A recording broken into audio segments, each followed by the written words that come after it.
What's up, guys? Welcome to the Keeper Corner. My name is Tori. I'll be taking you through today just some different terminology that I like to use so that everybody's on the same page and you can refer back to this video as you watch some of the others if you're confused on some of the terms that I'm using. I have been coaching goalkeepers for about 5 years now. I was a goalkeeper myself since I was in elementary school and played through college at a Division I level. I love the goalkeepers. They are crazy, they are unique, and they are some of the best people that I have met. And so just want to take you through, help you learn if you're new to figuring out how to coach a goalkeeper and you're a team coach, or whether you have been training keepers and you've been a keeper yourself and just looking for some new drill ideas. So welcome to the channel. Feel free to like, subscribe, and we'll get started. Thanks. All right, so first up, we have got our volleys. These are pretty basic. You can add a lot of different movements in these. This one, I'm just having her do a quick step backwards and then hitting the volley, and then she's opening up and taking a second one. This one here is called a diamond or a contour catch. It's just because of the shape of their hands, it almost looks like a diamond. So this is when their hands are up right in front of their face or at the chest level. Just giving you guys a couple different angles here with the same contour diamond catch. Next, we've got the basket catch. This one, body's behind the ball. You're squeezing your elbows together. A lot of times it's hitting your forearms first, and then you're tucking the ball all the way in.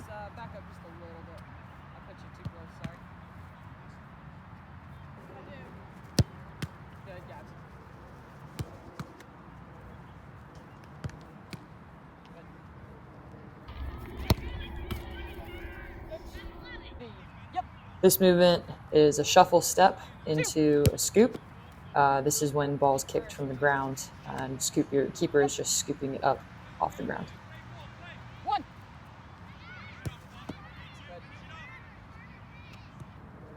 Next, we've got the front smother.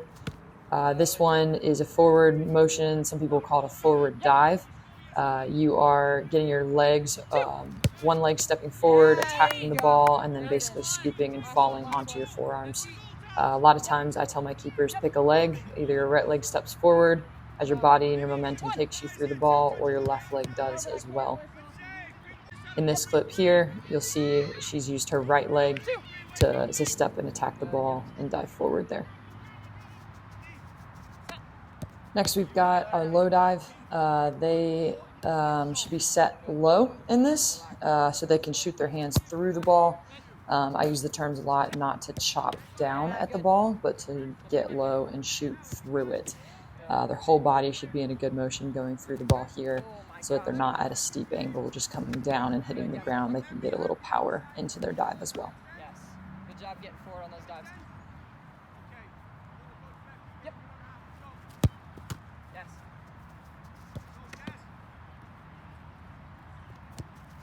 Good. Nice job. Next, we've got a collapse dive. This is usually a ball that's between hip height and shoulder height, just off to the side. And so they should be just kind of collapsing off of that front leg, not really putting much power into it, but just kind of a fall over top of their leg here. Again, keeping technique, keeping the hands behind the ball, following through on it, but it should just be a gentle dive. She left a little bit there.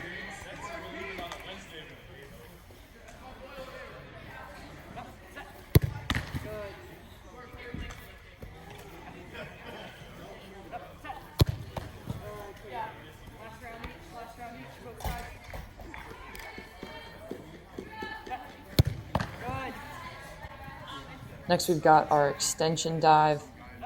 This is when they are doing the same as the collapse dive, but pushing off using some power in it. I also call this a power step. As you can see there, they're really having to gain some power and momentum off of that. Good touch, Enon. Next, we've got our high ball. This is a ball you would find off a cross or a high shot or up in the air. Following through, driving that knee up reaching the hands up and meeting the ball at its highest point, as high as you can, and getting a good push off of one leg, kind of similar to a layup in basketball. This is a cross into an extension save here, and then a cross or a high ball into a windmill throw. So this windmill throw is overhand. The elbow should be straight.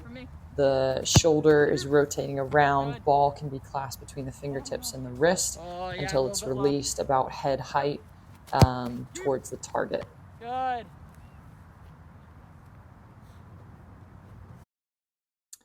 Next, we've got the parry or the push. This can be in a dive or it can be over the net, kind of similar to how you're seeing this work in this warm-up drill right here.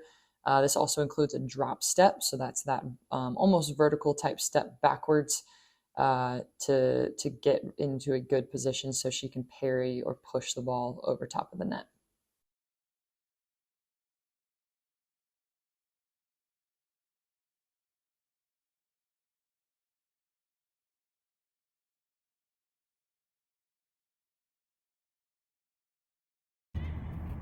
Here's another example of a parry or a push, just in some diving saves Good instead. touch.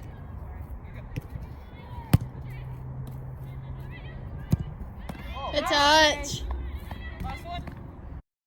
And again, we'll take a look at this windmill throw.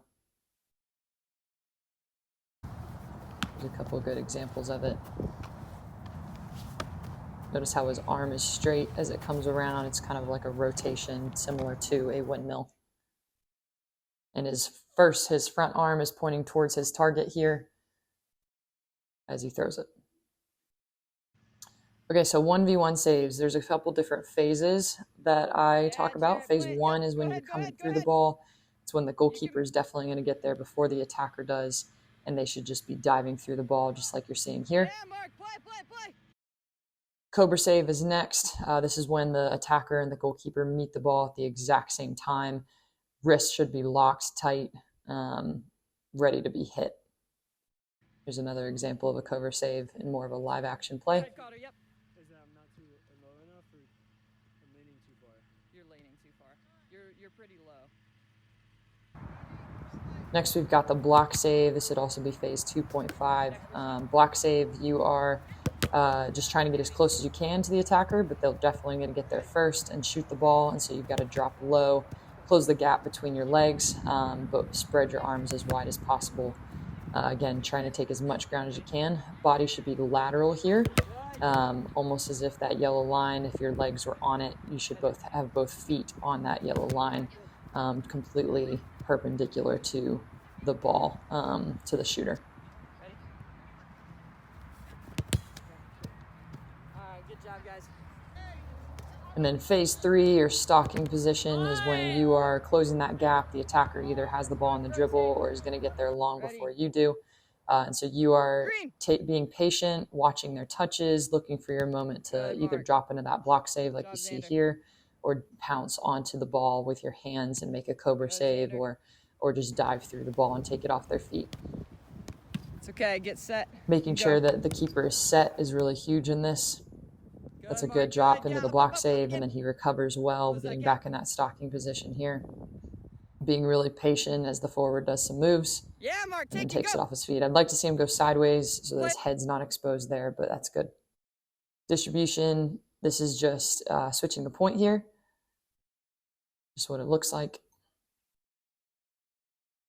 And then distribution, this would be a clearance, or clearing the ball. I'll refer to it as at different points. So this one, ball's just being touched into her, and then she's clearing towards one of the 3 mannequins that I've got out. Ball should be clipped in the air, have some power on it. Typically this is a ball back from a defender or a through ball from a forward, where she's going to have to clear it because there's some pressure. So it's a one-touch clearance, trying to get it as high up the field as you can. Typically you want your keepers clearing this to the outside so that the middle, it doesn't come back down the middle. It's a little bit easier to defend if it is a turnover here.